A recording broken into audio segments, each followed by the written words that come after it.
AC battery টল back দেখুন, এখানে দেখুন আমি এখানে যদি ক্লিক করি, আপনার স্ক্রিনে লক্ষ্য করুন, দেখুন এই সমস্যাটা মানে অনেকের ক্ষেত্রে দেখা যায়, আপনারা কিন্তু মানে এটা কিন্তু মানে সলভ করতে পারেন না।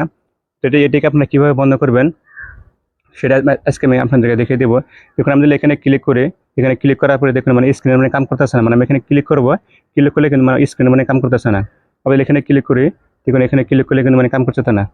তো এটাকে বন্ধ করার জন্য আপনারা কী করবেন, শুরুতে আপনারা কী করবেন, সেটিংয়ে যাবেন, সেটিংয়ে ক্লিক করবেন, মানে ডাবল ক্লিক করবেন, এই সেটিংয়ে এরকম করে ডাবল ক্লিক করবেন। ডাবল ক্লিক করার পরে এরকম করে নিচে চলে আসবেন, এরকম করে আঙুল দিয়ে টান দিয়ে নিচে চলে আসবেন। আসার পরে এখানে দেখতে পাবেন যে এডিশনাল সেটিং, এখানে ডাবল ক্লিক করবেন।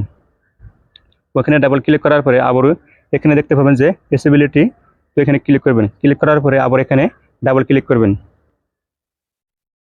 ডাবল ক্লিক করার পরে আবার এখানে দেখতে পাবেন যে ভার্সন, তো এখানে ক্লিক করবেন। ক্লিক করার পরে আবারও এখানে দুইবার ক্লিক করবেন। দুইবার ক্লিক করার পরে এখানে দেখতে পাবেন যে টেল ব্যাক, তো এখানে ক্লিক করবেন। ক্লিক করার পরে এখানে কিন্তু মানে সব জায়গায় কিন্তু আপনাদেরকে দুইবার দুইবার করে ক্লিক করতে হবে, মানে ডাবল ক্লিক করতে হবে। তো আমি কী করবো, এখানে এরকম করে ডাবল ক্লিক করব। ডাবল ক্লিক করার পরে দেখুন এখানে দেখুন টল ব্যাক, তো এই অপশনটা আপনারা যদি এটাকে বন্ধ করে দেন, এটাকে বন্ধ করে দেওয়ার সাথে সাথে এটা কিন্তু মানে এটা কিন্তু অফ হয়ে যাবে।